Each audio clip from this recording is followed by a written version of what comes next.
Bien, bueno, bienvenidas y bienvenidos a este conversatorio regional organizado por la Facultad de la Cultura del CLAE y Relato. Y para dar inicio, voy a dejar con ustedes a nuestro director de Relato, Marcel Lermit. Gracias, Pancho. Bueno, la verdad que un verdadero gusto estar acá conectado con ustedes y escuchar a estos cuatro profesionales bueno, de los cuales he aprendido mucho y sigo aprendiendo día a día. Así que la idea es poder compartir con ellos y escuchar de qué viene esto del efecto Trump, cuál es la influencia y la amenaza sobre las elecciones americanas, latinoamericanas, que hay este año. Y otras que ya pasaron, como el caso de Costa Rica, que tenemos por ahí a César Porras, que le tocó vivir estas elecciones hará unos días, más, unos pocos días. Esta es la primera actividad que realizamos en 2026 y está enmarcada dentro de lo que es el diploma de comunicación política de CLAE, ¿no? Es un diploma que hace 5 años estamos comenzando la quinta cohorte y que la idea es que tenga una proyección más que nada latinoamericana, ¿no? Siempre nosotros en Relato contamos con un colectivo de docentes de la región.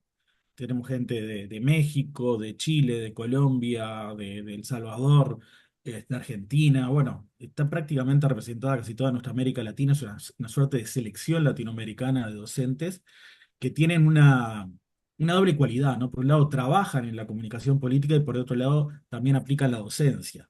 Así que creo que es una de las grandes fortalezas que tiene este diplomado. Me avisó hace unos minutos el decano Javier Dota, el decano de la Universidad CLAE, que no nos puede acompañar por motivos profesionales, está en otra actividad en estos momentos, pero me envió y me dijo que, bueno, primero hacerles llegar el saludo y lo segundo es que para todos aquellos que estén interesados y participen de este conversatorio va a hacerles llegar un cupón con una suerte de 20% de descuento para poder cursar el diplomado de comunicación política de CLAE. Vamos a comenzar. No quiero utilizar mucho tiempo hablando yo ni Pancho. La idea es escuchar a Elda, escuchar a Daniela, a César y a Mariano que están por ahí conectados y aprender de ellos. Pero queríamos darle la bienvenida y si hay alguna consulta o dudas sobre el diploma de comunicación política, bueno, nos pueden escribir directamente a los correos de relato o se pueden quedar luego cuando termine la actividad. Nosotros nos quedamos un ratito más conectados para responder dudas o consultas o lo que ustedes consideren sobre el diploma. Así que bueno, dicho esto, saludarlos nuevamente, agradecerle a Elda, a Pancho, evidentemente, a Mariano, a Daniela y a César por acompañarnos y darles la bienvenida a todos ustedes. Así que, Pancho, compañeros, yo los escucho. Bien, a continuación voy a hacer una breve presentación de quienes exponen. Son muy breves, no hacen honor a la larga trayectoria que tienen, pero en el marco del tiempo, que siempre es más importante escuchar lo que no tienen que decir, será así de escueto. Primero va a exponer Elda Arroyo, desde México. Ella es profesional de la comunicación con más de 20 años de experiencia. Ha sido periodista, docente y estratega en comunicación política. Ha encabezado áreas de la comunicación en instituciones gubernamentales, dirigiendo equipos, narrativa institucional y manejo de crisis. Integra de relato desde su fundación y es docente del Diploma de Comunicación Política del CLAE. Luego expone Daniela Castillo desde Colombia. Ella es politóloga, licenciada en Derechos Humanos y doctoranda en Ciencias Políticas, experta en temas de paz, resolución de conflictos y justicia transicional. Es integrante del Consejo Editorial de Relato. Luego estaremos con Mariano José Mendoza Fiallos, desde El Salvador. Es diplomado en Comunicación Política por la Universidad del CLAE, diplomado en Estrategias y Narrativas Políticas por la Universidad Centroamericana José Simeón Cañas de El Salvador, UCA, e investigador desde el año 2025. Y por último tendremos a César Porras de Costa Rica, politólogo de la Universidad de Costa Rica y máster en Comunicación Estratégica con énfasis en marketing digital y relaciones públicas de la Universidad da Beira Interior de Portugal. Tiene especialidad en comunicación política y marketing digital. Diplomado en comunicación política por la Universidad CLAE. Así que bien, espero haber hecho correcto mi labor de presentación. Voy a dejar de compartir y daremos paso a Elda Arroyo, sin antes no mencionar que los comentarios que ustedes quieran realizar y preguntas que quieran realizar los dejen en el chat para que así al final de todas las presentaciones se leerán y los panelistas la podrán responder tanto como panel o si son preguntas directas, lo responderá cada uno. Así que por favor, Elda, el micrófono es tuyo. Muchísimas gracias. Primero que nada les ofrezco una disculpa porque estoy un poquito con la voz ronca, pero es por los cambios de clima que hemos tenido. Ahora está haciendo algo de frío en Jalisco, que es el lugar donde yo radico, entonces por ahí me fui presa de los resfriados. Pues muchísimas gracias por acompañarnos en este espacio. En esta ocasión, bueno, yo quiero platicar con ustedes sobre el efecto Trump y cómo es que sí se alcanza a ver bien. ¿Sí lo ven ustedes bien? Sí, Bueno, sí, hay que, no sé si lo quieres colocar en pantalla completa, quizás solamente quedaría eso. juraría que estaba en eso, pero a ver, si no, déjame, lo pongo desde acá. Bueno, listo, Ahí ya, está en ¿verdad? pantalla completa, sí, perfecto. Y bueno, yo quise titular un poquito estos minutos de charla con ustedes como el efecto Trump, cuando el respaldo externo se vuelve un arma dentro de la narrativa. Y bueno, pues sabemos que la influencia de Estados Unidos en América Latina es muy grande, sobre todo, bueno, en contextos electorales. En el caso de México, pues nosotros tenemos una dependencia muy fuerte con el país vecino, tan así que lo que le sucede a ellos con nosotros tiene efectos completamente directos. Y la influencia de Donald Trump en este contexto político, pues nos habla que va a haber un cambio en el terreno de juego. ¿Y cómo es que está apareciendo esta influencia? Por un lado, tenemos la normalización de la intervención explícita, que un tuit o un mensaje de Donald Trump puede significar un respaldo abierto a candidatos o, por el contrario, puede significar un señalamiento y por ahí un descrédito sobre la opinión de algún político.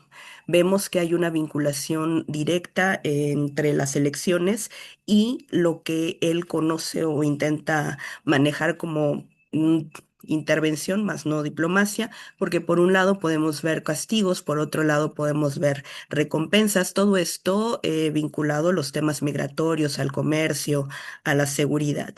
Y esta tercera regla que se enmarca dentro de esta influencia que ejerce el presidente de Estados Unidos es la exportación de marcos narrativos. Por un lado, vamos a encontrar discursos que nos hablen de una mano dura, esta necesidad que tiene el gobierno de aplicar la ley o ser más inflexible con algunos temas, o también esta visualización que hay anti instituciones y también la consideración de los enemigos internos. Por ahí a mí me tocó escribir un artículo en Relatum en donde explicábamos cuáles son los cambios que se avecinaban, sobre todo en los temas de seguridad, con la nueva designación que estaba haciendo Estados Unidos de llamar a los cárteles asociaciones terroristas y cómo cambia este discurso hacia ser más duro con temas de seguridad nacional en el que iba a haber la justificación de incluso más violencia o la violación de algunos derechos. Estos tres efectos que genera Trump nos cambia un poco la dimensión de cómo vamos a vivir y cómo estamos viviendo las elecciones en Latinoamérica. La disputa ya no es solamente ideológica, lo que vamos a encontrar en un contexto electoral. Ahora tenemos que agregar tres factores que conocemos como geopolítico, lo emocional y también la influencia que tendrá el algoritmo dentro de la comunicación digital que se haga en los procesos electorales. Las tres palancas del efecto Trump.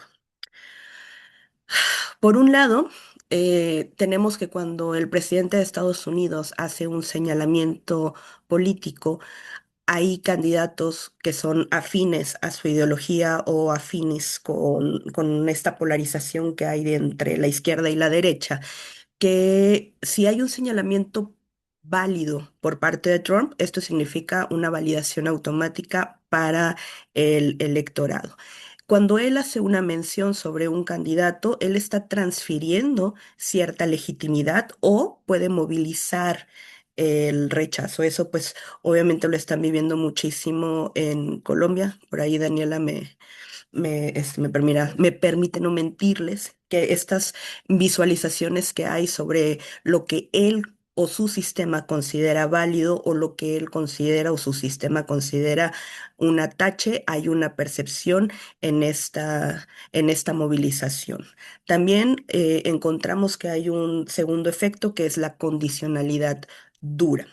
Si gana un candidato que sea afín a la visión de Trump, hay una recompensa y esta recompensa se otorga vía migración o vía seguridad o a través de quitar aranceles o si hay, por el contrario, alguna visualización negativa o algo que al presidente de Estados Unidos no le guste o considere que pudiera ser una afectación para su sistema de gobierno, pues viene la amenaza, viene la imposición de aranceles o vienen las sanciones. Este efecto de Estados Unidos se convierte en alguien que califica ya sea positivo o negativo. Y también vamos a observar que hay un contagio narrativa, hay agenda y hay una estética política muy similar. Por un lado está la exportación de la ideología sobre esta mano dura y esta polarización y hay un deprecio hacia los contrapesos. Si no es algo que él esté validando, es completamente un enemigo. ¿Y cuáles son los casos que hemos estado observando que pueden generar o que nos permiten personificar o mencionar estas tres palancas del efecto Trump? Por un lado, tenemos el caso de Honduras. Sabemos que, bueno, el actual presidente de Honduras es de un polo completamente diferente a quien estaba actualmente en el gobierno, pero esto sucede cuando Trump hace una publicación diciendo que la democracia, bueno, pues está en tela de juicio para el hermoso país de Honduras y hace una serie de señalamientos a favor de Tito Asfura, que en ese momento era el candidato del Partido Nacional. Y si bien se podría considerar una especie de intervencionismo, que fue algo de lo que se quejaron muchísimos los demás partidos o los demás representantes de este grupo opositor, bueno, pues para Nasri Asfura termina siendo la validación y hoy lo observamos como presidente de Honduras. Otro caso que va a terminar siendo emblemático para nuestra generación es lo que ocurre en Venezuela. Es un mensaje regional de capacidad y de voluntad. Esta imagen en la que podemos ver al presidente Maduro rodeado de agentes de la DEA, pues nos deja muy claro que Washington ya pasa del discurso a los hechos. Y cuando me refiero a Washington, pues no es tanto, o sea, es específicamente Donald Trump. Y bueno, con esta tendencia regional de la mano dura como un idioma, por ahí César Porras nos va a platicar un poco sobre lo que ocurrió con Laura Flores y cómo encabeza ella las preferencias de Costa Rica en esta primera vuelta y bueno, pues también lo que ocurrió en Chile con Kast alineándose al discurso de Bukele, que una de sus primeras acciones es visitar una cárcel salvadoreña, que bueno, quienes hemos estado viviendo y sobreviviendo los temas de seguridad, sabemos que ha habido un extremo ha habido un extremo en los temas de derechos. En el caso de Estados Unidos y en el caso de Donald Trump y cómo es que va a terminar impactando en las elecciones, vemos que como tal, cuando hay un respaldo externo, entra a la campaña, perdón, este respaldo externo entra a la campaña, ya no solo vamos a competir contra rivales, ahora vamos a competir también contra un vector externo de poder. Y también tendríamos que estar observando que Washington está dispuesto a intervenir, no solamente con comunicados, sino que es capaz de tomar, incluso intervenir un país y llevarse a un presidente. Y el efecto Trump también es cultural porque vuelve deducible lo que antes era políticamente costoso. Veíamos a candidatos que trataban de mantenerse en esta fila de la empatía y de también, pues, no ser o buscar ser popular, cuidando algunos aspectos narrativos, pero ahora sabemos que entre más se polaricen y que más afines a él sean, mayor mensaje positivo van a enviar con las personas que comulgan con ese tipo de ideas. ¿Qué es lo que vamos a esperar nosotros en las siguientes elecciones a lo largo de Latinoamérica? Campañas que van a tener un eje externo obligatorio. Vamos a estar muy pendientes de lo que diga Donald Trump sobre este proceso electoral o donde lo estemos viviendo. Vemos una presencia obligada de Washington en la conversación. En el caso de México sucede muy constantemente y nosotros lo vamos a vivir en el 2027 con estas observaciones que haga el presidente de Estados Unidos sobre algunos candidatos que haya en México. Vamos a ver también una polarización por identidad geopolítica, pero sobre todo vamos a ver desinformación transnacional. Platicaba con un amigo sobre un amigo que se dedica al derecho internacional y platicando justamente de este tema y le decía, ¿qué te parece este material que voy a proponer en el conversatorio? Y me hacía ver una situación muy significativa que por ahí pude haber pasado, pero lo dejo sobre la mesa para considerarlo y que lo reflexionemos todos juntos. Es importante esto que estamos viendo, la influencia que está generando Donald Trump sobre el proceso electoral que pueda tener América Latina, pero también habría que empezar a plantearnos qué va a pasar después de Trump. Al final, obviamente su periodo, pues, es más corto de lo que vendrá, pero se mantendrá esta tendencia. Quien venga a relevarlo a él en la presidencia podría ser algún republicano, podría ser un demócrata. Si esto se va a convertir en algo que nos va a guiar en los siguientes procesos electorales o si nada más es un efecto para esto, para lo que hay en el futuro inmediato. Eso es lo que yo tenía para compartir con ustedes. Les agradezco muchísimo su atención. Yo estoy disponible para cualquier pregunta o diálogo que pudiéramos tener al final de la charla y les comparto pues mis redes sociales si es que a alguno le gustaría estar en contacto. Muchísimas gracias. Perfecto, Elda, muchas gracias por tu presentación. Se te escuchó muy bien, así que la gripe no afectó la claridad de tus palabras. Vamos ahora con Daniela. Daniela, ¿cómo estamos? Bien, perfecto. ¿Me confirman, porfa, si están viendo la presentación? Se ve la presentación, si quieres ponerla en pantalla completa para ver. Se ve en pantalla completa y se te escucha muy bien, Daniela, así que Sí. Bueno, puedes comenzar. estaba asustada porque estaba cayendo un aguacero, pero ya paró. Entonces, espero que me escuchen bien. Bueno, muchas gracias por el espacio y muchas gracias a todos los que están conectados. En efecto, pues este es un tema muy importante y muy relevante de todo lo que está pasando alrededor y pues en la región y pues específicamente también porque pues como muchos sabrán en Colombia vamos a elegir presidente ahorita. Entonces, pues en mayo es la primera vuelta. Entonces, pues estamos muy cerca y en la última visita que hizo Gustavo Petro a Trump allá en Estados Unidos, pues se movió bastante esta influencia de la que hablamos.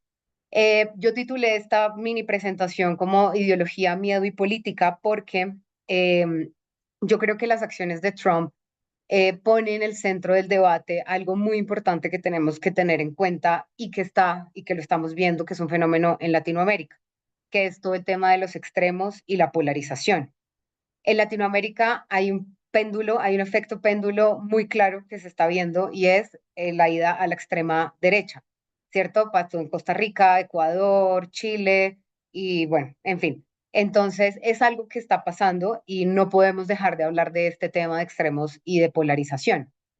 Eh, el deterioro de las democracias hoy en día, que al final es algo que es un efecto de Trump hacia nuestra región, entonces el deterioro de estas democracias hoy en día suelen estar provocadas más que todo por los líderes que son elegidos en las urnas democráticamente, ¿sí? Antes, en la historia, las democracias estaban en peligro porque habían golpes de Estado, porque habían acciones militares violentas, pero hoy en día son los líderes los que están siendo elegidos democráticamente en las urnas. Y estos líderes utilizan esta legitimidad para que dentro de ese poder puedan cambiar las reglas de juego, ¿sí? Poco a poco, pasito a pasito, como lo vimos en algún momento con Chávez, como por ejemplo lo estamos viendo aquí en Colombia, de alguna forma que quieren cambiar la constitución. Entonces son varios efectos. Una de las características de estos tipos de líderes es que estos extremos hablan mucho con el miedo. Y cuando el miedo se convierte en una ideología, esto representa una amenaza global. Eh, los extremos son movimientos que pues propagan unos discursos de odio y donde no, o sea, donde no podemos ver ningún tipo de acuerdos ni de consensos entre diferencias. Entonces, eliminamos totalmente al que no piensa como uno y eso hace que obviamente genere y llegue la polarización, que es un riesgo para la democracia. Eh, y bueno, este tema de los discursos de miedo y de odio, pues que donde no hay espacios a tener acuerdos y consensos con personas que piensan diferente, pues generan pues representan el populismo, que es algo que se estará, digamos, que se gobierna solo para unos cuantos y mientras otros están siendo sometidos a ciertas políticas que están intentando aplicar. Entonces, acá hay un tema también que es el tema de la crisis. Entonces, las personas como Trump y como todos los extremos, de un lado o del otro, se presentan como una solución excepcional en tiempos de crisis. Entonces, ¿a quién? Y ahí es la pregunta que me parece una pregunta muy válida, que es ¿a quién le sirve que hayan crisis? Entonces, ellos usan esas crisis para mostrarse como los salvadores y que generan un enemigo en común, que hay que eliminar, que hay que acabar totalmente. Y bueno, reitero, utilizan su legitimidad para alterar las reglas del juego y cuentan con unas características bastante particulares que también acá mi invitación es a leer un poco los dos extremos, tanto derecha como de izquierda, porque pues tratan a sus rivales como enemigos que los quieren eliminar. Yo, bueno, pongo mi caso que es Colombia, donde Gustavo Petro es totalmente incapaz de reconocer a alguien que lo critique, a alguna oposición es totalmente incapaz. Ataques a la prensa, Trump quiere eliminar ciertos periódicos, ciertos medios. Y, por ejemplo, acá en Colombia, Gustavo Petro, pues tiene ahorita muchas denuncias porque ha intentado silenciar, llama a muchas periodistas muñecas de la mafia, en fin, o sea, desbordados totalmente en contra de la prensa. Hay un debilitamiento institucional donde no se reconocen los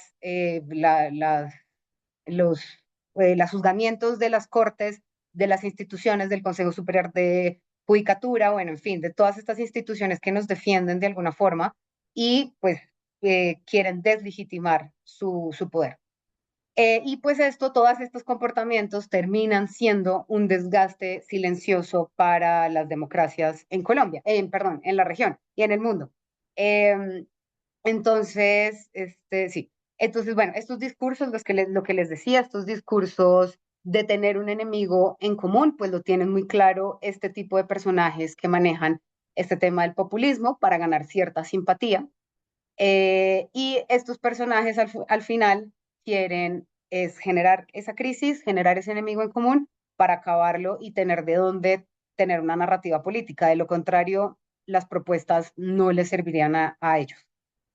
Y ya entrando un poco, para más adelante entrar al debate y las preguntas que tengan, pero entrando un poco a los impactos de Latinoamérica, yo creo que tenemos que partir de un hecho y es que a Trump no le interesa la democracia, no le interesa la soberanía, no le interesa, digamos, este tipo de cosas. yo creo que Estados Unidos, como lo decía Elda ahorita, pues ha tenido una injerencia a lo largo de la historia en muchos países y de diferentes formas. Lo que pasa es que hoy en día Trump es mucho más agresivo, mucho más directo, pero Estados Unidos siempre ha tenido injerencias en nuestros países, lastimosamente o no, pero eso es un hecho. Entonces no es como que haya empezado acá, siempre lo ha sido. Y en el punto es que a lo que voy es que a Trump no le interesa las democracias, ni que en Venezuela hayan derechos humanos, ni más faltaba, sino creo que Estados Unidos, es una realidad que Estados Unidos tiene un interés en la región, pero personalmente yo creo que tiene un interés vinculado. ¿Qué quiere decir este tema de los intereses vinculados? Que están más relacionados a los recursos, ¿sí? Entonces, por ejemplo, en Venezuela el interés vinculado es el petróleo. En Colombia es la lucha contra el narcotráfico o detener, pues, el tráfico de drogas ilegales, ¿sí? Tienen unos intereses muy específicos para cada uno de los países, que además somos países muy ricos en recursos. Entonces creo que ese tiene el tema de los intereses vinculados. Yo creo que Trump le apuesta mucho a una política exterior transaccional que está basado eh, en el intercambio recíproco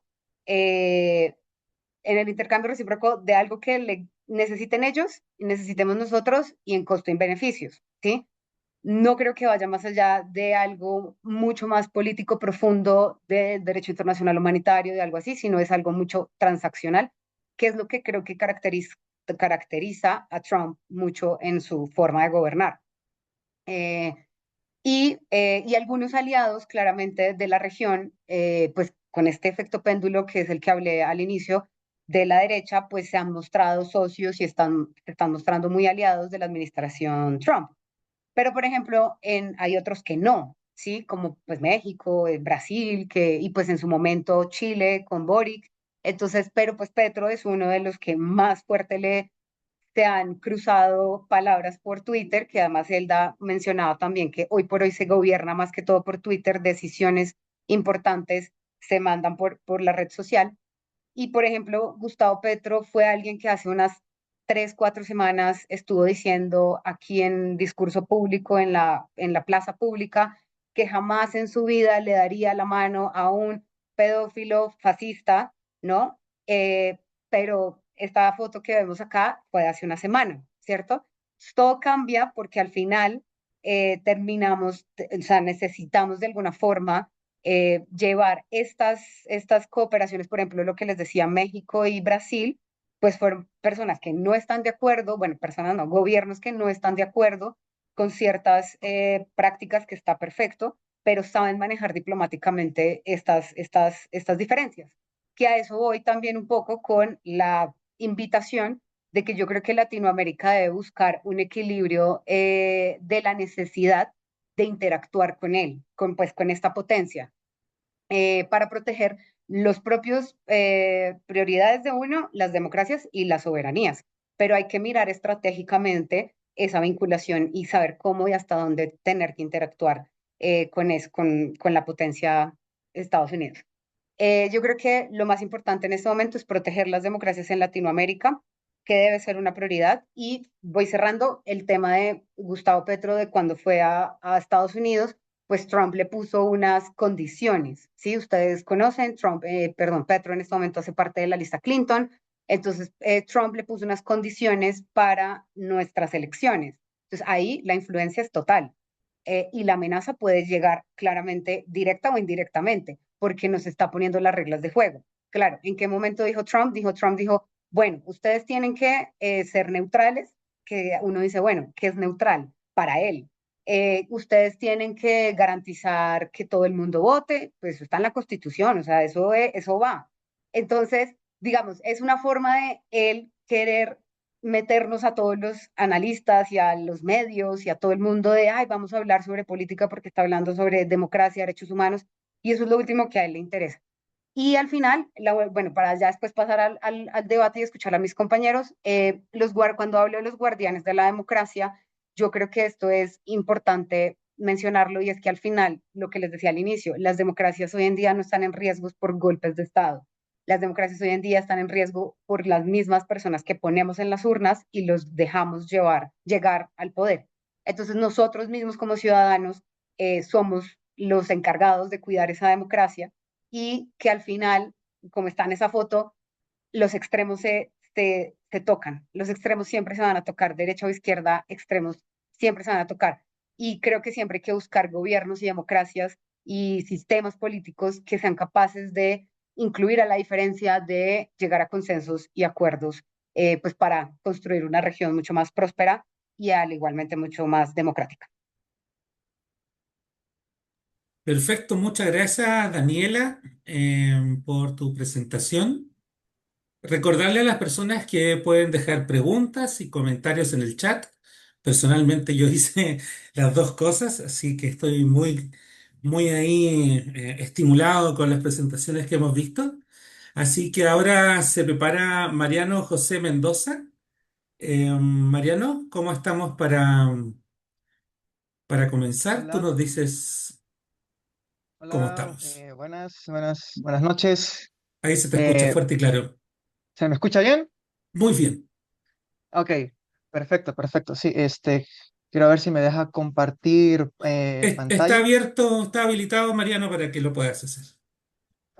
Sí, creo que aquí veo. Un momentito.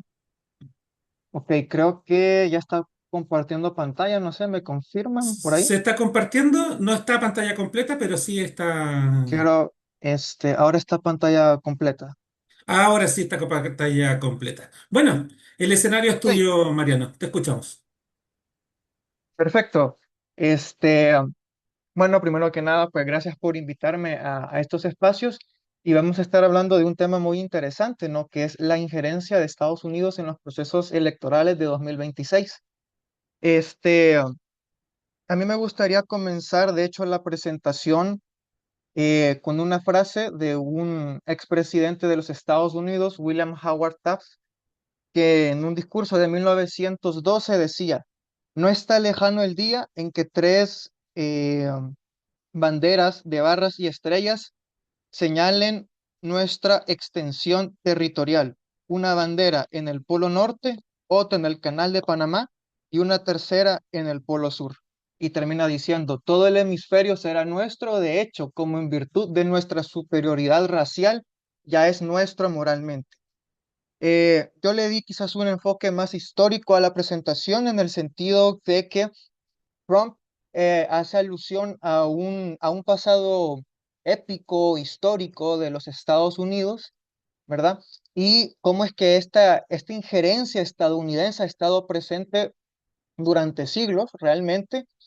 Eh, y claro, ¿no? Lo de Trump solamente es como un remix, una repetición más de lo que se está viendo. Eh, lo que estamos viendo ahorita con Trump es una reactivación de la doctrina Monroe, ¿no? Una doctrina muy antigua que la promulgó el presidente James Monroe en 1823, que básicamente se resume con la idea de América para los americanos, es decir, no vamos a dejar que ninguna potencia extranjera intervenga en el continente americano, porque eso lo vamos a considerar como un peligro para nuestra paz y nuestra seguridad. ¿Qué es lo que pasa aquí? Que Trump va a reinterpretar esta doctrina y ahora muchos especialistas ya lo llaman la doctrina Monroe, la combinación entre Donald y Monroe. Entonces, ¿cuál es el problema? Ahora no estamos hablando de una injerencia netamente europea como fue en el siglo XIX, que sí la había, sino que ahora más bien el enemigo sobre todo va a ser China, ¿ya? China y Rusia. Por ejemplo, recientemente el secretario de Estado Marco Rubio había mencionado de que pues ahora Nicaragua se haya convertido, ¿no? En una base militar para Rusia. Y claro, aquí es donde ya se va tejiendo, ¿no? Como ese relato que va a dar la justificación para que Estados Unidos pueda intervenir en ciertos procesos electorales de la región, porque ya lo ven como un tema de seguridad nacional. Y este tema de seguridad nacional va a ser muy importante porque me lleva al siguiente punto. Es la estrategia de seguridad nacional 2025 que publicó eh, el gobierno de Estados Unidos en noviembre del año pasado. Realmente es un documento muy interesante, les recomiendo que lo lean porque dice cosas que la estamos viviendo actualmente. Por una parte, para el hemisferio occidental, ellos tienen dos estrategias. Por un lado, enlistar y por otro lado, expandir. ¿Ya?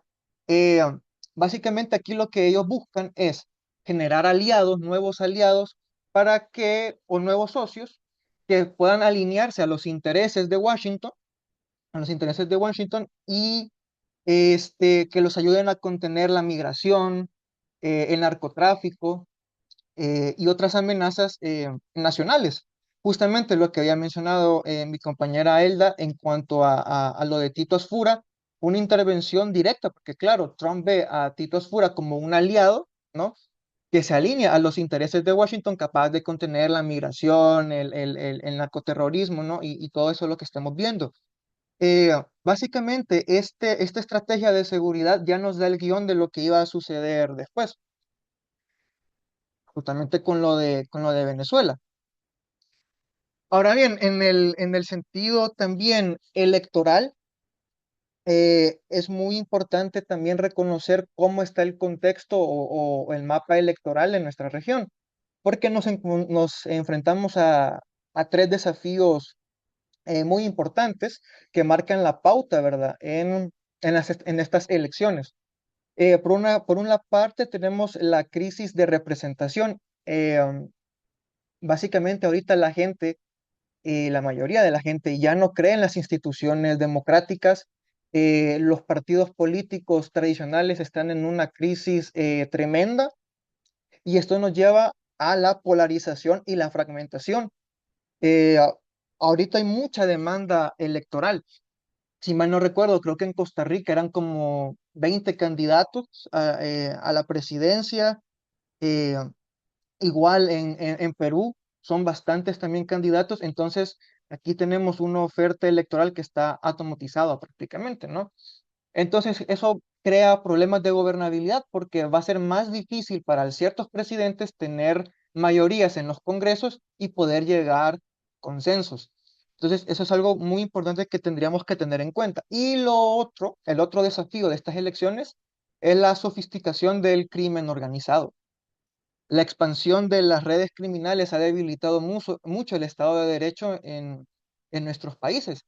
Y claro, para varios países como, por ejemplo, Costa Rica, el tema de seguridad fue algo muy importante, ¿no? Sobre todo considerando pues que Costa Rica no hace mucho era uno de los países pues más seguros del hemisferio, pero nuevamente hemos visto pues el aumento de asesinatos, igual la expansión del narcotráfico en Ecuador, en Colombia.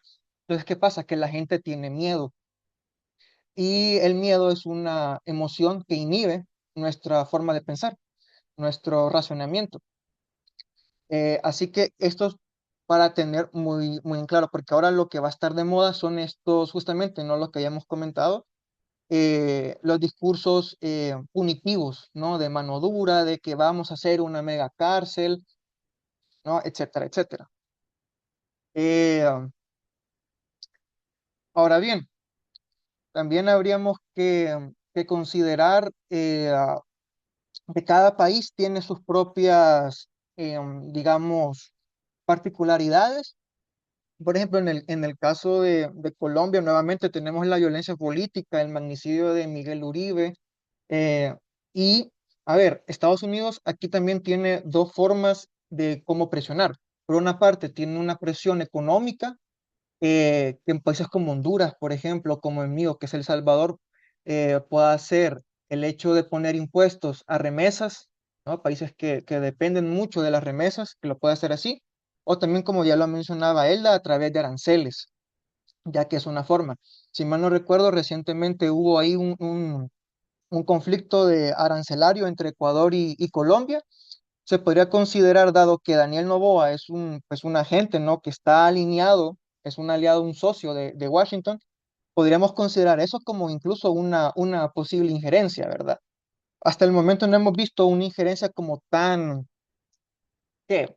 Tan marcada como la que ocurrió en Honduras, donde literalmente pues el presidente Trump casi que dice voten por Asfura, ¿verdad? Entonces, pero sí se pueden dar ese tipo de presiones. Y por otra parte, la presión militar, ya que con Venezuela se rompió ese mito, ¿no? De que Estados Unidos jamás iba a intervenir militarmente en la región. No, ¿cómo no?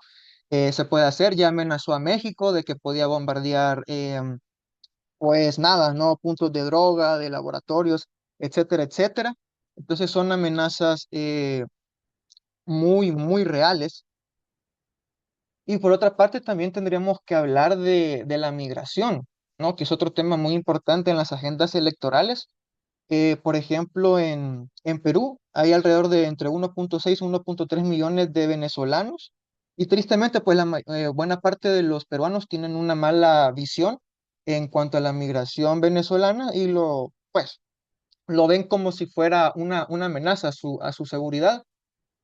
Así que, claro, todas las personas que tengan ese discurso de mano dura, de estar contra la migración, puede hacer que suban bastante. Actualmente creo que es el señor Aliaga de Perú, que es admirador de Trump, que es de extrema derecha y que va encima de las encuestas.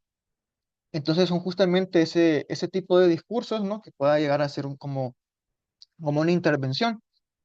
Este, y luego en el caso de Brasil, ya con eso vamos terminando. Eh, pues ahí más que todo sería como un referéndum, ¿no? En cuanto a la gestión de Lula.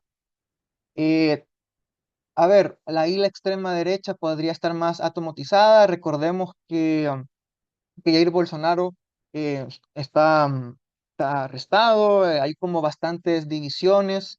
Entonces, sí, igual la mayoría de encuestas le da un triunfo a Lula.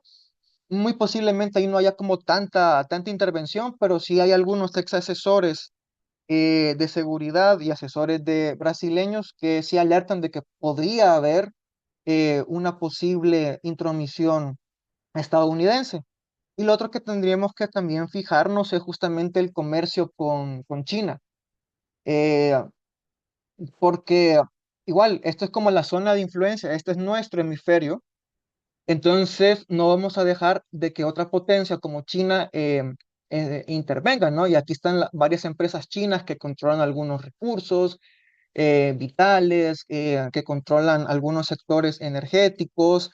Hay bastante comercio, como por ejemplo Perú o Brasil, cuyos mayores socios comerciales ya no son Estados Unidos, sino que China y que incluso, por ejemplo, el puerto de Chancay, inaugurado en Perú, es una pieza muy importante para la nueva ruta de la seda China. Entonces, todas estas cuestiones geopolíticas también influyen mucho en cómo va a ser la injerencia en estos países. Así que, bueno, básicamente creo yo que ese sería como mi intervención. ¿Verdad? Así que muchas gracias. Igual ahí quedamos pendientes de cualquier pregunta, comentario, ¿no? Así que muchas gracias. Genial, Mariano. Muchas gracias por tu presentación. Antes de pasar a César Porras, recordarle a la gente que ha estado ingresando en el trayecto de las presentaciones que quienes presentan son docentes del Diploma de Comunicación Política y también han sido alumnas y alumnos de nuestro diplomado.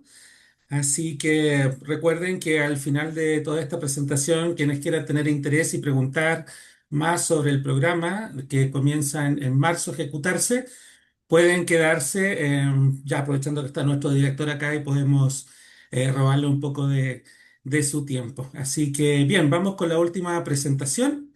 Y recuerden dejar sus preguntas para que podamos tener un momento de intercambio y de diálogo con las observaciones que hagan nuestros panelistas respecto a lo que ustedes dejen en el chat.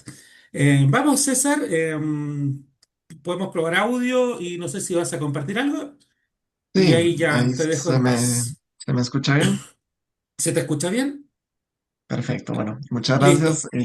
Un gusto estar aquí, agradecerle al CLAI, a Relato y a Marcel por la invitación. Un placer compartir con colegas tan increíbles en el área, de los cuales he aprendido mucho en lo largo de los años.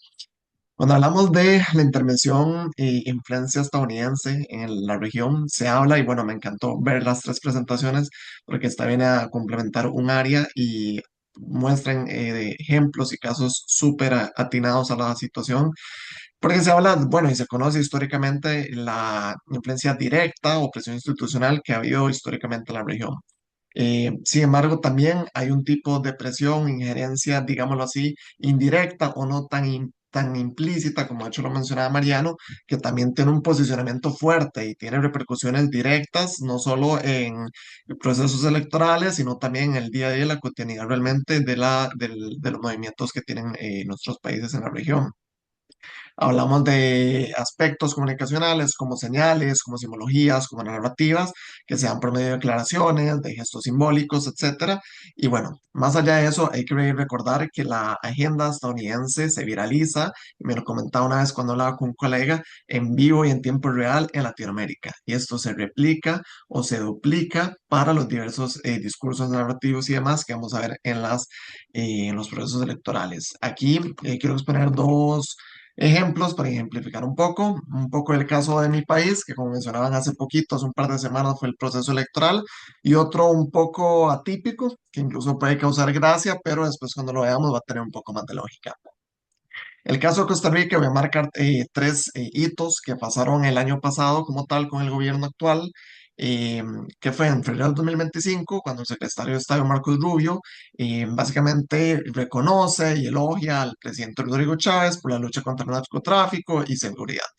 Segundo hito, tenemos que a los 4 meses después aproximadamente, en este caso Christine Noem, que es la secretaria de Seguridad Nacional, igual visita nuevamente el país y nuevamente reconoce y califica la colaboración del país con la seguridad.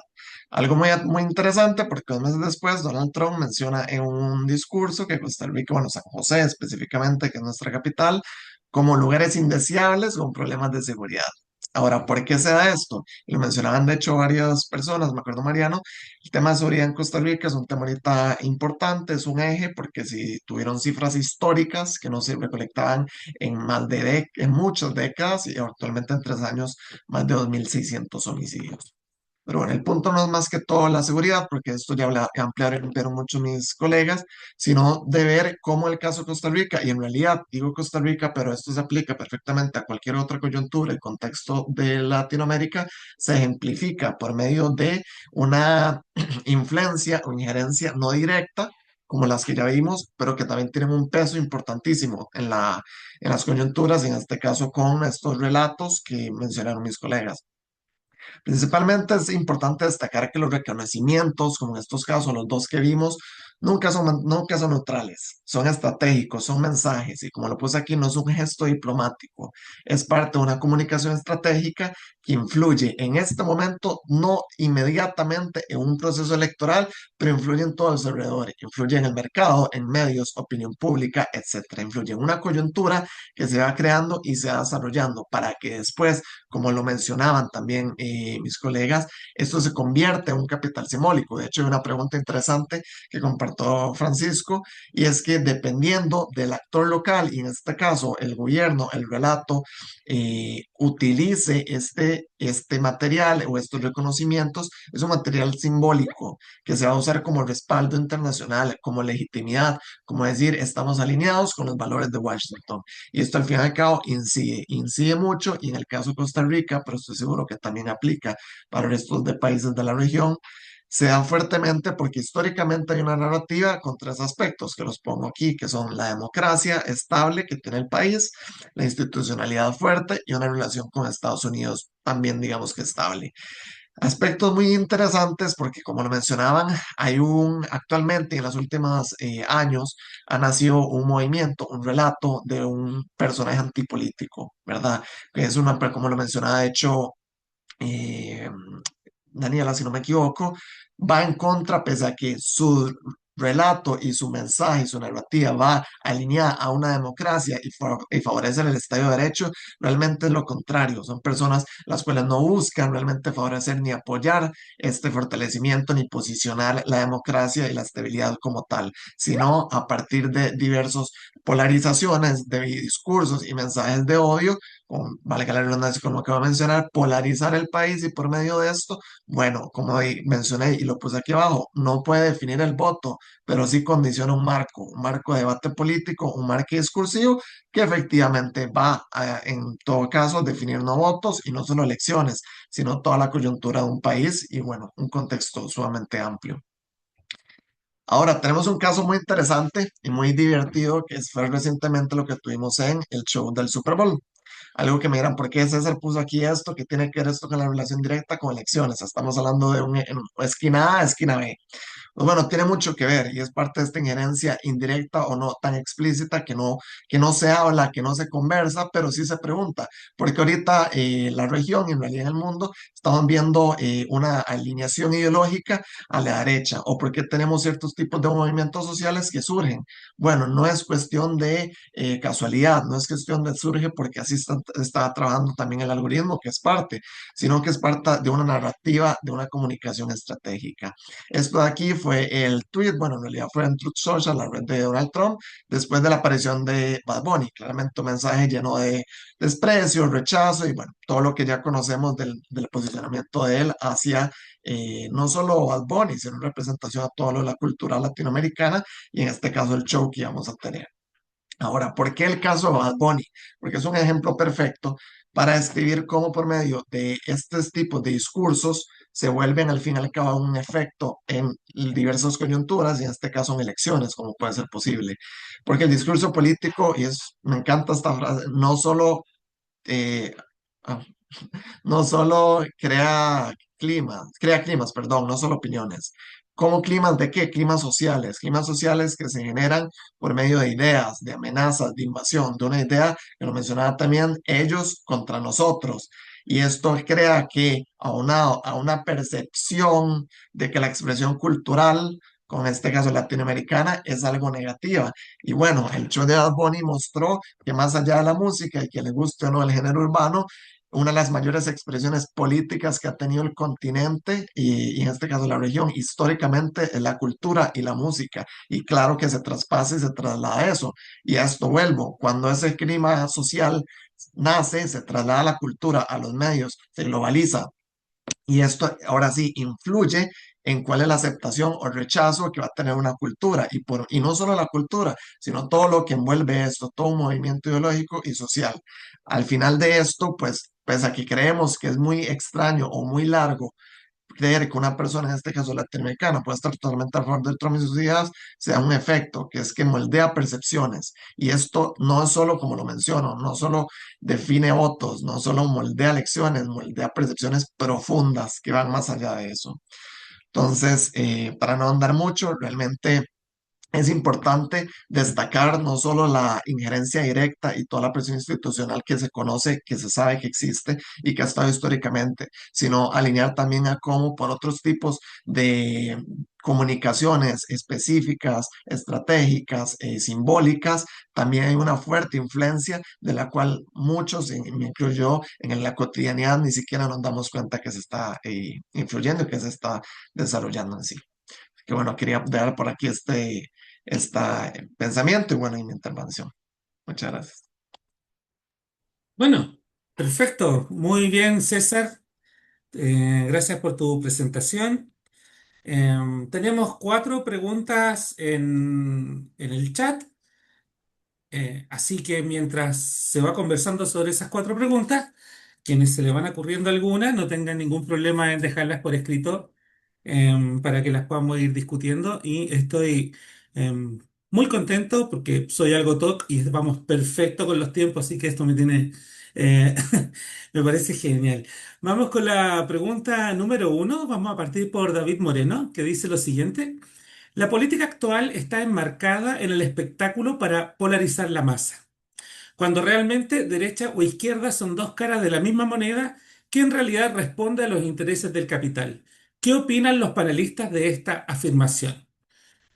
Si se quieren tomar un par de minutos, quienes quieran responderle a David. Eh, si quieren, repito la pregunta. Está en el chat ahí si la quieren revisar. Pero la política actual está enmarcada en el espectáculo para polarizar la masa, cuando tanto los dos polos políticos tradicionales responden a los mismos intereses económicos. Si tienen alguna opinión sobre esta afirmación, ¿están de acuerdo, en desacuerdo? Vamos a ver quién quiere partir.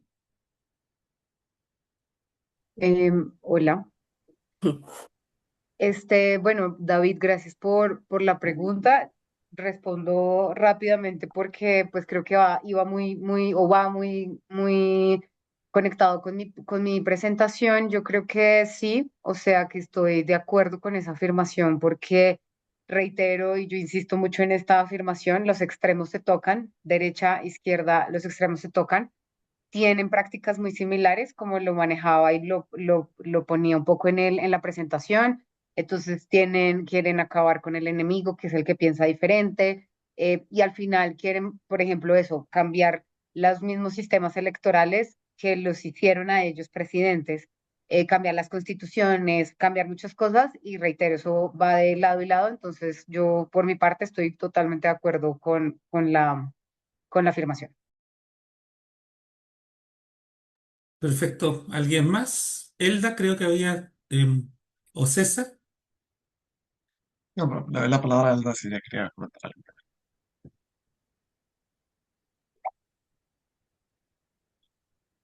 Bueno, yo sí les diría, por ejemplo, que esta espectacularización que de pronto podemos ver en el tema de las campañas se ha trasladado muchísimo incluso al tema de la consultoría, porque observamos que hay un montón de consultores que de pronto nos venden un show en una campaña. Para que nosotros lo traslademos a la audiencia latinoamericana, que pues también es diferente, incluso con nuestras reglas a la estadounidense, pero sí, sí forma parte de esta espectacularización, incluso en ese sentido.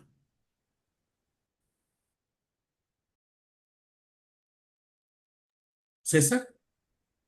Sí, muchas gracias. Bueno, en realidad para agregar con esto mismo que menciona Elda, eh, la idea de que la política al final se vuelve mucho mediático es importante y sí concuerdo en eso, eh, porque más allá realmente de las decisiones estructurales, hay que recordar que de hecho por eso surge y se llama marketing político, porque polarizar vende. Y también por eso, más allá del mensaje político, pues vuelvo al tema de lo de Bad Bunny, hay una idea detrás. La polarización y claramente una idea de marketing fuerte y bueno, polarizar vende a nivel de rating, en este caso, clics, votos, identidad. Y entonces, sí. Perfecto. Bueno, José Morales quiere hacer una intervención. José, vamos contigo, apegándose a los tiempos que nos estamos dando. Claro, yo soy de Canadá, soy salvadoreño. Lamento que en esta discusión no se ha mencionado el papel que juega Bukele en toda esta cuestión en América Latina y Centroamérica. Realmente que para mí Bukele es es experimental de Estados Unidos para introducir los aspectos de, entre comillas, de seguridad y mano dura, verdaderamente. Yo creo que no es casual de que Cast, que Milei, que Noboa, que el señor de Costa Rica, Chávez, vino a El Salvador, ha ido a buscar a El Salvador y ha estado vendiendo el tema de la seguridad y la mano dura. Entonces yo creo que eso es importante. También quiero decir que esto que está pasando ahora es la consecuencia de un trabajo que viene desde el Cambridge Analytica en el Brexit, Inglaterra, con Steve Bannon, que fue encargado de eso. Ha estado trabajando mucho en toda América Latina, en buena parte del mundo y Europa, para introducir un mensaje diferente, un mensaje tradicional. Gracias. Bien, vamos con César y después Mariano. Leo después algunos comentarios del chat y seguimos con la próxima pregunta si es que no hay más intervenciones.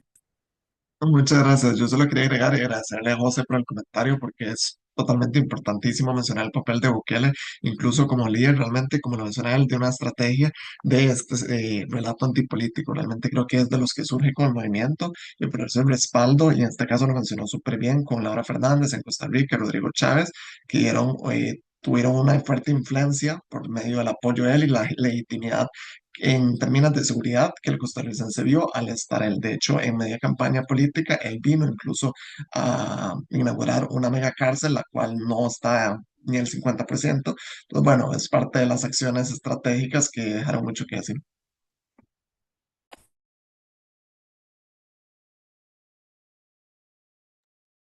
Vamos contigo, Mariano. Sí, correcto. Bueno, primero que nada, pues muchas gracias por la pregunta, José. Muy interesante. Así como se ha hecho este conversatorio del efecto Trump, sería muy interesante hacer uno sobre el efecto Bukele, porque él ha mostrado ser como ese arquetipo, ¿no?, de presidente que muchos líderes latinoamericanos aspiran. Cuando él fue y viajó a Costa Rica para inaugurar y poner la primera piedra, ¿no?, de la megacárcel, pues aquí en El Salvador nos lo pusieron en cadena nacional, ¿verdad? Entonces, él es un líder que está muy presente, sobre todo en los medios de comunicación, en las redes sociales. Y sí, por ejemplo, el aspirante también de Perú, el señor Aliaga, es admirador tanto de Trump, pero también de Bukele. Así que es muy interesante, igual se repite, ¿no? Me parece, si mal no recuerdo, quizás ahí César podría confirmarme, pero tengo entendido que una de las promesas, ¿no?, que había hecho Laura Fernández era implementar regímenes de excepción para poder contener el crimen organizado, y es el modelo de régimen de excepción que Bukele ha exportado realmente a varios países, incluso países de ideología de izquierda, como en el caso de la expresidenta hondureña Xiomara Castro. Ella tuvo que implementar régimen de excepción también en ciertas zonas de Honduras. ¿Por qué? Porque al final lo que vende Bukele es, si hacen el régimen de excepción, si hacen lo que yo hago, van a tener seguridad y con ello viene la prosperidad y el crecimiento. E incluso uno puede ver varias encuestas, pues, electorales, y muchas personas, guatemaltecos, hondureños, peruanos, dominicanos, te pueden decir, necesitamos un Bukele, porque él ha sido como el precursor, ¿no?, de esta ola de populismos de extrema derecha que ha empezado. Así que sí, es un factor muy, muy importante en las elecciones. Perfecto. Juan Pablo en el chat coloca, los extremos se tocan porque ambos buscan prevalecer en el poder. Para ello se debe tener un enemigo al que vencer, conquistar o distanciar para formar el relato. Daniela responde, de acuerdo con Juan Pablo, buscan un enemigo en común, como por ejemplo migración, comunismo, ricos, sectores privados, entre otros. Y aquí tengo más preguntas, voy a ir en el orden que estaba previamente, de ahí las voy sumando. Vamos con Mario Pareja, la pregunta que nos deja él dice, muy interesantes las presentaciones, aprovecha de felicitar a los panelistas y las panelistas. Dice, después de oírla, me gustaría revertir el título de este conversatorio y preguntar, ¿qué grado de influencia pueden tener los resultados de las elecciones latinoamericanas, pasadas y futuras, en la política de los Estados Unidos, eh, Trump y después del propio Estados Unidos y la TAM? O sea, ¿cómo influyen las elecciones de Latinoamérica en Estados Unidos? Entiendo yo que es la pregunta. Y si se puede esperar algún cambio. Yo creo que uno de los principales problemas y las banderas que ha tomado es Trump en Estados Unidos para generar este arraigo y que convencer a muchos estadounidenses de seguirlo en estas ideologías es el tema de la migración. Para nosotros, para los mexicanos, es muy recurrente tener familia en Estados Unidos. La verdad es que muchas veces sobre todo en el área de la frontera, a veces ni siquiera notamos como esta distancia. Nosotros prácticamente todos tenemos un pariente en Estados Unidos o hay algunos con los que compartimos o que comparten nacionalidad como mexicoamericanos.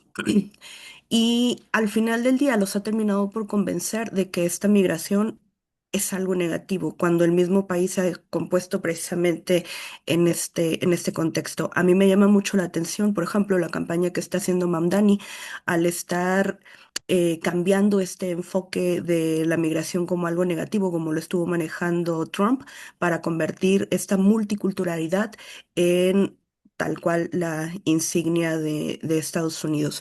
Parte del hecho de que Trump sea tan agresivo con América Latina es bajo esta justificación y al final del día lo que él busca es frenar supuestamente estos ingresos ilegales al país, pero no solo corresponden a América Latina, también hay una oleada muy fuerte de África, como también sucede en Europa y también lo pasa con Asia, y es tomar una narrativa y endurecerla para terminar satanizando la inmigración.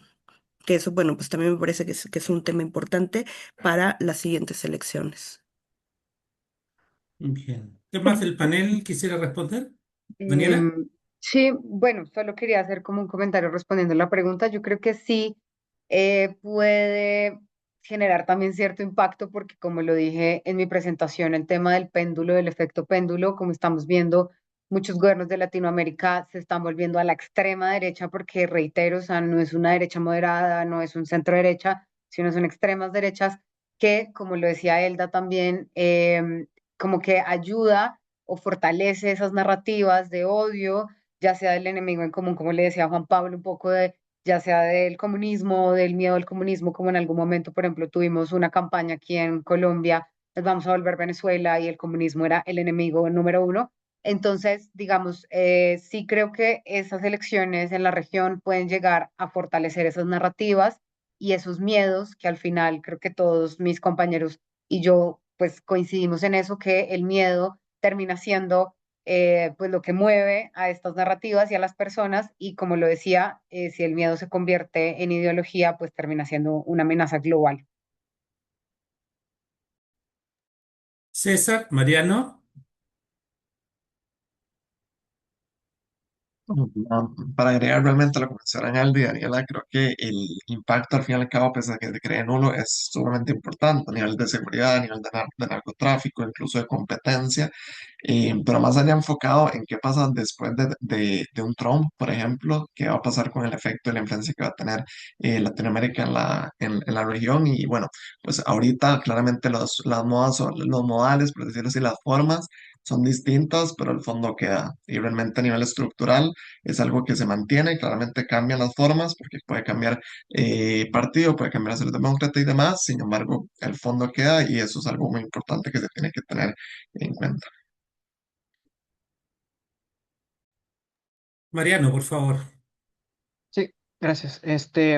Quizás para añadir algo, eh, es muy interesante porque Latinoamérica, nuestra región, pasó de ser un sujeto o un aliado estratégico de los Estados Unidos para convertirnos en un objeto, en un mero escenario de disputa geopolítica. Y es muy importante también que podamos comprender el peso que tiene Latinoamérica y que a futuro puede tener Latinoamérica realmente, y que tenemos una ventana de oportunidad. ¿En qué sentido?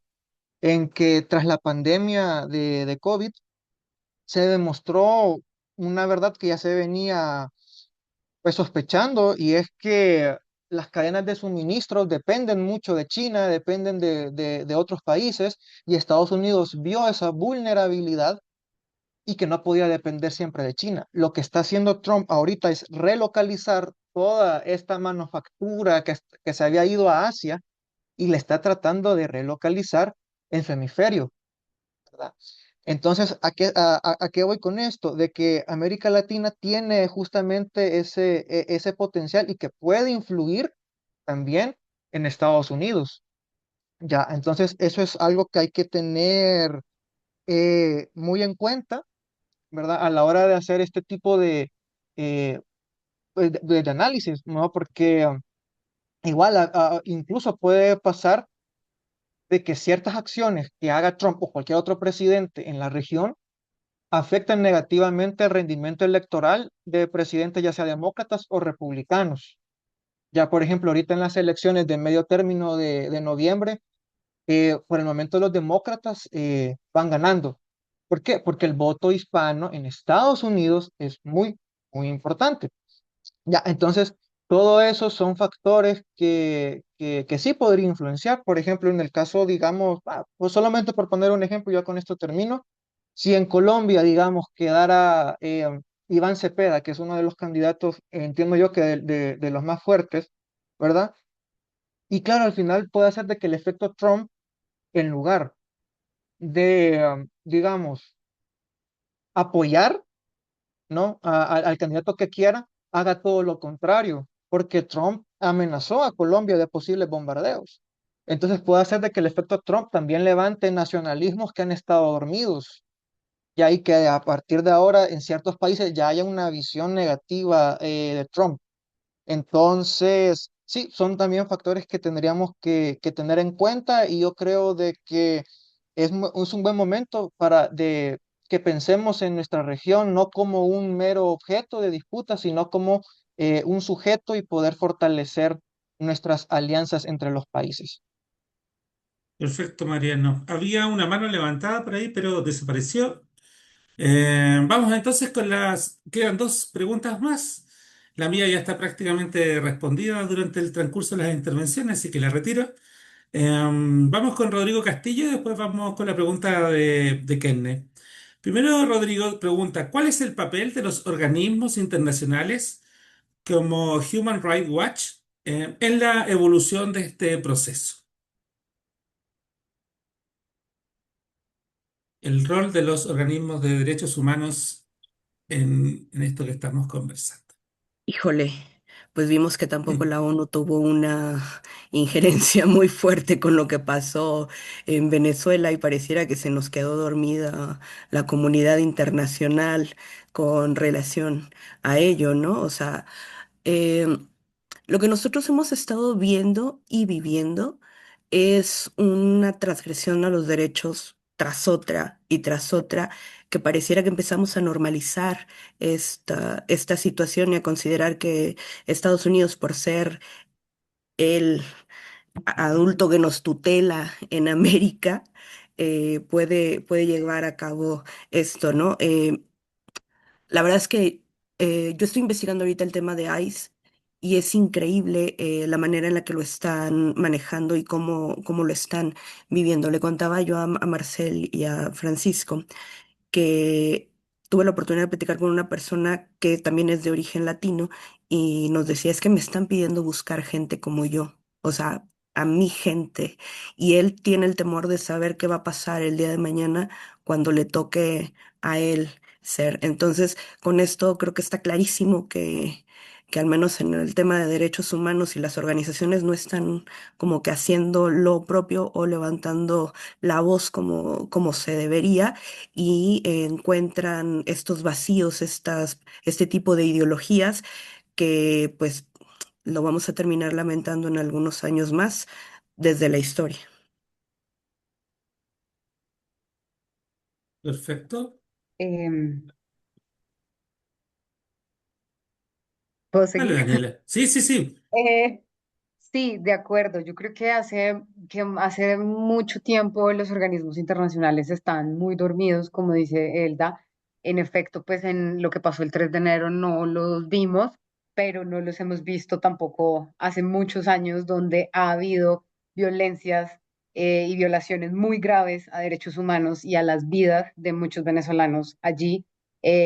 Lo vemos en el conflicto Palestina, lo vemos en el conflicto Ucrania, lo vemos en lo que decías de ICE. Yo creo que están totalmente dormidos en ese sentido. Sin embargo, pues digamos en la teoría, ellos buscan tener como un contrapeso institucional con transparencia, con neutralidad, se supone, donde sus bases son los derechos internacionales humanitarios, las declaraciones de los derechos humanos y vigilar los, los sistemas políticos en general. Sin embargo, yo sí creo que faltan, o sea, le hacen faltan dos cosas, le hace falta dos cosas. El primero es una falta de financiamiento, porque pues estas organizaciones normalmente no tienen dinero. Yo he tenido la oportunidad de trabajar cerca de ellos, a veces no tienen los recursos para actuar como deberían actuar. Y dos, herramientas jurídicas y políticas para tener la implementación de sus recomendaciones en los territorios a los cuales vigilan o apoyan o aportan cuando pueden. Entonces creo que falta mucho el tema de financiamiento y unas herramientas jurídicas y políticas sólidas para que realmente puedan ejercer el cumplimiento de sus recomendaciones, que al final es el objetivo de ello. Perfecto. César, Mariano. Bueno, ah, ah, creo que iba a hablar César. Bueno, gracias, gracias, perdón.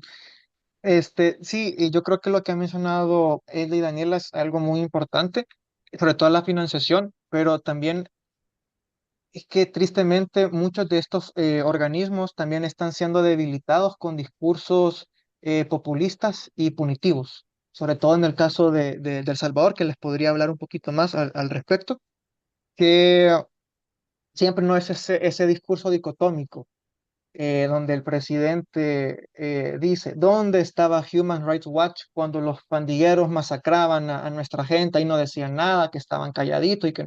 Entonces, al final se pone en tela de juicio la eficacia, ¿no? de estos organismos que, a ver, tristemente no trabajan con la eficacia que quisiéramos, pero por lo menos están ahí como un contrapeso, ¿no? O como un posible control, y aparte de que muchos de estos organismos internacionales forman parte del orden internacional liberal implementado desde 1945 y estamos viendo que todo ese orden está comenzando a cambiar. Está comenzando a cambiar y ya ven que Estados Unidos se salió de la OMS, la ONU tiene problemas justamente de financiamiento, que era algo clave que decía Daniela, el financiamiento. Entonces son todas estas cuestiones que están poniendo en tela de juicio y que debilitan todavía más a estas organizaciones. Así que sí, tristemente en nuestra región los discursos punitivos pueden jugar muy en contra, ¿no? Del quehacer de estas organizaciones. Perfecto. César. Bueno, realmente para terminar de contribuir a la idea que realmente va por la misma línea, como mencionaba Daniela, en el papel, como se dice, en lo escrito y en lo que debería ser, el papel más allá de un poder coercitivo y va con esta última pregunta, de hecho, que ponen en el chat, en que en una sociedad en la actual la desinformación, las fake news y demás abunda, como saber qué comunicar y cómo hacerlo llega a ser un tipo de poder. Y esto por medio de documentaciones, de reportes y demás, lo que se intenta trabajar y lo que se busca por medio de este tipo de organizaciones. Ahora, claramente, como mencioné, esto es en el papel, hay ciertos aspectos eh, de su modo operandi y actualmente acción que va más allá de eso, va más allá de herramientas, va también a nivel de presupuestos y demás aspectos, pero de hecho quería unir esta idea junto con la última pregunta, que era cómo combatir, y va de esta idea del poder de qué comunicar en una sociedad actual en la que estaría la desinformación, de fake news, de fakes, etcétera. Y creo que me gustaría mucho usar lo que pasó en Costa Rica, y es que realmente lo que lo he mencionado muchas veces, al fin y al cabo, este relato antipolítico que se estableció, se tuvo varios aspectos y vamos muy allá, muy de la mano con un marketing político establecido desde hace muchos años en el país, y la forma en que lastimosamente se dio cuenta la sociedad costarricense de trabajarlo y desarrollarlo fue por medio, por ejemplo, de la traducción de ideas complejas a simples, que era algo que muchas veces no se plasmaba. También el tema de jugar con las emociones, que es algo que a nivel de la comunicación política, marketing político, es vital con los cambios algorítmicos que tenemos cada trimestre, cada cuatrimestre en las redes sociales. Tiene aún más emoción. Pasamos de que eran primero 30 segundos, 23, ahora hasta el 2 segundos para poder conseguir esta emoción. Y bueno, ya después que tenemos la emoción es claramente la explicación. Posteriormente el tema de formatos también llega a ser una lucha también que ayuda a la desinformación.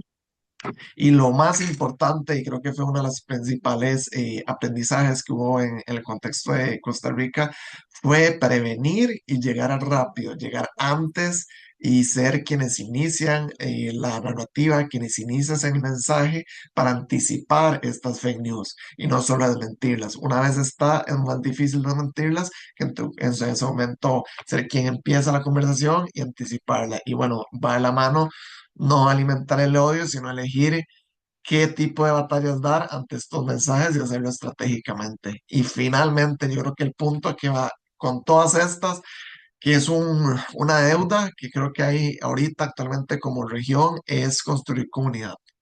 No solo construir rating, no solo construir like, no solo vender, sino construir comunidad y coalición, que por lo menos en el caso de Costa Rica fue algo que se supo y se vio a grandes rasgos, pero se vio muy tarde. Entonces, que no es el caso del resto de países hermanos de la región.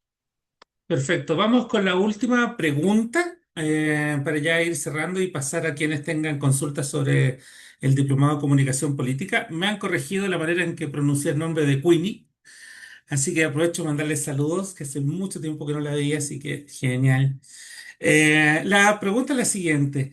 ¿Cómo se puede trabajar hoy en día en la comunicación política con contenido y llegar con el mensaje dentro de una sociedad de la inmediatez con discursos simples, fake news, deepfakes y discursos de odio? Cuestión que ya adelantó en parte César en la respuesta anterior. Y que no sé si hay otro panelista y César nuevamente si quiere profundizar en esta pregunta que va al clavo en una de las situaciones, de las cuestiones que nos están pasando hoy en día, ¿no? ¿Quién quiere tomar la palabra? A ver, se me Eh, pusieron tímidos, bueno, eso. Eh, bueno, yo creo, esta es una pregunta bien, eso es para otro foro, yo creo, porque definitivamente yo siento que tanto mis compañeros como muchas personas tienen muchas ideas súper valiosas e importantes para construir sociedades mucho más democráticas, mucho más para debatir ideas y no atacar a las personas directamente, pero yo creo que en Colombia se está haciendo un ejercicio importante que de alguna forma lo viene haciendo hace un tiempo Sergio Fajardo, que es un candidato que se denomina de centro y pues esta es su tercera vez que intenta llegar a la presidencia, va de terceras en las encuestas y demás, pero en este momento también hay un ejercicio muy valioso que considero que es importante tener en cuenta que se llama la gran consulta, que son 10 candidatos, 9 candidatos que pertenecen a diferentes de tiendas políticas, que en ese también existen de derecha, es más de centro derecha, si se puede denominar de algún lado, pero al final son 9 candidatos que están unidos van a ir a una consulta, se va a elegir a uno solo y pues el compromiso es que todos los otros 8 pues lo impulsen a llegar. Pero ellos han hecho en general en las calles, escuchando a la gente, un ejercicio valioso para demostrar que sí se puede hacer política diferente, sí se puede hacer la política de forma diferente. Y creo que ese es un mensaje muy importante porque pues en este momento Colombia está súper polarizada, Iván Cepeda por la izquierda, De la Espriella con la derecha. Entonces creo que es muy importante ese ejercicio que se está haciendo en la gran consulta, que es intentar mostrar que la política sí se puede hacer diferente. Y ya para contestar un poco más, yo creo que es importante hacer la pedagogía de las propuestas. Yo creo que la gente está muy cansada, o al menos acá en Colombia se lee que la gente está muy cansada de los discursos de siempre, de vamos a eliminar al otro, del otro no vale la pena, y la gente está cansada. Y yo siempre pongo el ejemplo que pasó en Colombia y es el efecto plebiscito. Cuando en Colombia se quiso votar por la paz, todas las encuestas votaban que el sí iba a ganar, la gente decía sí, sí, sí, y ganó el no. Entonces, yo creo que de alguna forma la gente ya está tan cansada de eso que ni siquiera los quieren escuchar, pero en la gran consulta, que es el ejercicio que los invito un poco a ver, es que ellos están demostrándole a la gente de dónde va a salir el presupuesto nacional para hacer esas casas, de dónde va a salir la plata para la salud. O sea, están haciendo un ejercicio de que la gente entienda propuestas reales, porque pues al final eso es lo que la gente necesita entender, no más discursos de populismo que al final es como la invitación de no caer en esos discursos terminan en unos discursos de odio, perdón. Yo para finalizar, ya terminar este tema, porque ahora de hecho que escuché a Daniela, me surgieron un par de elementos interesantes para unir a esto. Y bueno, como ya la menciona, en realidad las personas están hartas de escuchar solo un discurso vacío muchas veces. Y es importante que también, y aquí saco el tema incluso de la inteligencia artificial y la tecnología, esto va aunado a que siempre hay que poner un rostro y un mensaje a la vez porque muchas veces intenta comunicar muchas cosas y en un mundo donde la información, donde hay sobreinformación, eh, explicar tres cosas a la vez no queda ninguna, hay que ir una por una. También la gente cree en personas, cree en rostros y con la actual discursiva, la narrativa que hay bueno, de la destrucción del Estado de Derecho, de democracia, de institucionalidad, no se creen instituciones, sino se creen personas y esto va aunado a esto mismo. eh, y hay otros dos elementos que también me puse a pensar y principalmente cuando hablamos de comunicación política, muchas veces el enemigo no es el otro, sino es la confusión y de esto se agarra muchas veces eh, pues el relato para, por medio de la confusión, generar votos. Y es algo para lo que hay que trabajar. Y hay una frase que me gusta mucho, que es que en tiempos de ruido y en tiempos de sobreinformación, comunicar no es hablar más, sino lograr que te entiendan y te escuchan y que te recuerdan y te crean. Y en este momento creo que es lo más importante. Perfecto. Mariano, Sí, bueno, la verdad es que me han parecido muy interesantes, ¿no? Todos los aportes de mis compañeros, de los ponentes, y también me han hecho reflexionar. Quizá yo les pueda hablar, sobre todo en el caso de El Salvador, porque es particularmente el que yo más conozco, y es que actualmente los comunicadores, nosotros los comunicadores tenemos un gran desafío, porque nos encontramos ante un discurso, justamente, como decía Daniela, populista, que simplifica todo y pone todo en términos dicotómicos de bueno o malo, o estás a favor mío o estás en contra mío. Mientras que los otros sectores salvadoreños, digamos, ecologistas, de derechos humanos, tienen cosas que comunicar que resultan un poquito más complejas, ¿ya?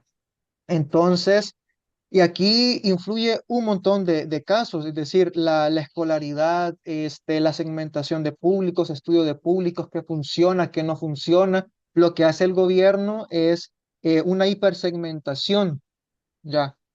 Entonces, claro, lo que se ha hecho es que algunos formatos, algunas técnicas que le han servido al gobierno, las han comenzado a implementar ellos. Porque es como, bueno, si ellos usan eso, ¿por qué nosotros no? Entonces es como dejar de tener miedo y decir, vamos a ocupar los nuevos medios multimedia para poder comunicar nuestras ideas y llegarle a la población. Por ejemplo, aquí en El Salvador, un medio de comunicación eh, había creado un personaje que se llamaba La Notifresita.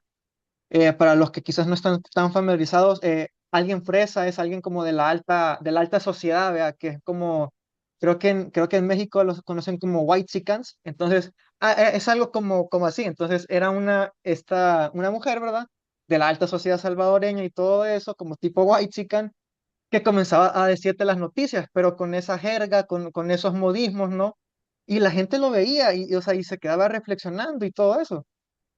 Igual se han hecho como podcasts, se han hecho carruseles, TikToks, así que sí estamos viendo como eso que va avanzando y también programas de alfabetización mediática que han comenzado a implementarse en el país de cómo poder identificar noticias falsas, qué es el desorden informativo, fake news, ¿no? Y pues al final darle herramientas a la sociedad civil para poder identificar justamente pues esos discursos populistas, las fake news, que yo creo que son también estrategias que a largo plazo podrían funcionar.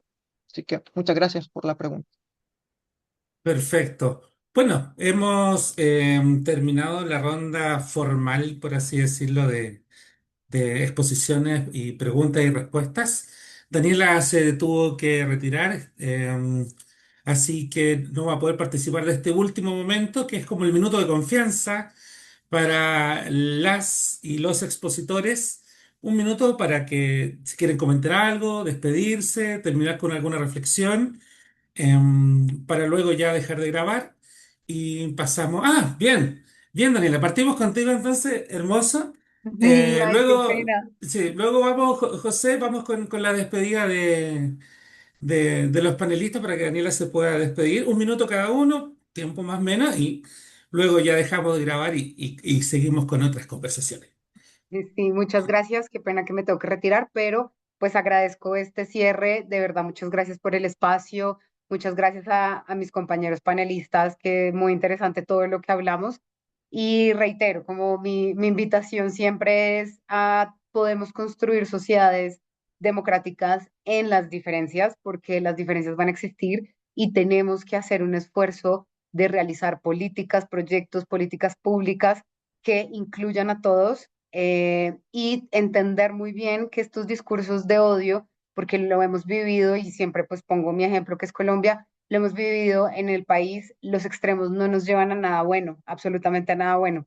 Entonces siempre la invitación es a construir desde la diferencia y que sí podemos tener democracias sólidas y donde podamos caber todos sin que nos estemos odiando o matando entre sí, sino que podemos defenderlos y que al final los guardianes de la democracia, reitero, somos nosotros mismos que les damos el voto a personas que quieren odiar unos a otros o que quieren construir país. Entonces, esa es como mi invitación. Gracias.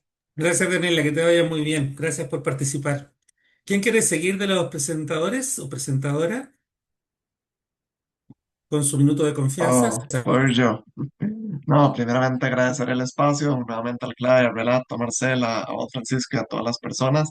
Y no, creo que principalmente muy alineado a mi presentación es abrir más y estudiar más allá de lo que vemos realmente, porque hay mucha simbología, mucho mensaje oculto que está dentro de nuestra cotidianidad y que tiene mucha influencia.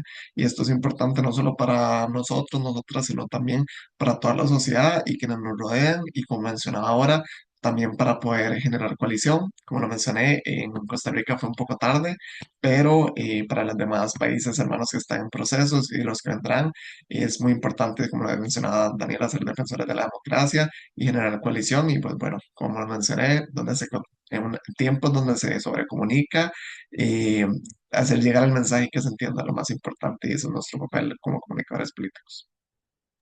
Bien, gracias César, gracias por tu presencia. Eldad, Pues más que nada agradecerles muchísimo que nos hayan acompañado en este espacio. El mensaje o la reflexión que yo tendría es que hay que estar muy expectantes de lo que suceda, pero sobre todo pensemos que nuestras campañas o las campañas con las que estemos trabajando siempre tienen que estar enfocadas hacia la profesionalidad y sobre todo la ética, porque personas que tengan malas prácticas las vamos a encontrar infinidad. Y al final del día lo que buscamos nosotros a través de la comunicación es no perjudicar, sino llevar a las personas correctas a los lugares correctos. Muchísimas gracias. gracias Elda. Cerramos con Mariano, luego para la grabación vamos con José Morales y de ahí se quedan todas las personas que quieran conversar con Marcel sobre la diplomatura en comunicación política, que ya bien tiene excelentes profesores e increíbles ex alumnas y alumnos. Mariano, vamos contigo. Bueno, perfecto, muchas gracias. Primero que nada, pues agradecer justamente a Relato, a Clay, a Francisco y a todo, ¿no? El personal que hace posible estos espacios que son tan necesarios e importantes en estos tiempos que estamos viviendo. Pues sobre todo un agradecimiento especial a Marcel, que me invitó a participar en este espacio, así que muchas gracias, Marcel. Y pues obviamente agradecer a todos los panelistas, a todo el trabajo investigativo que han realizado, ¿verdad? Para poderlo presentar aquí con ustedes. Y bueno, yo quizás diría que tristemente son momentos complicados los que estamos viviendo. Estamos viendo como el resurgir de los populismos, de las autocracias, pero yo diría que siempre hay esperanza. Y si quieren un consejo quizás más personal, yo diría que un antídoto, ¿no? Para superar estos males es la empatía, ponerse en el zapato de los demás y sobre todo el pensamiento crítico, ¿verdad? ¿Y cómo se construye el pensamiento crítico? Pues leyendo.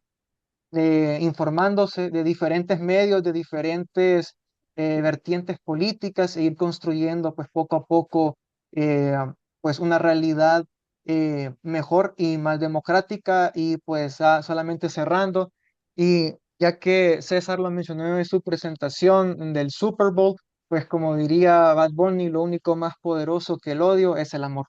Así que muchas gracias. Perfecto. Gracias, Mariano.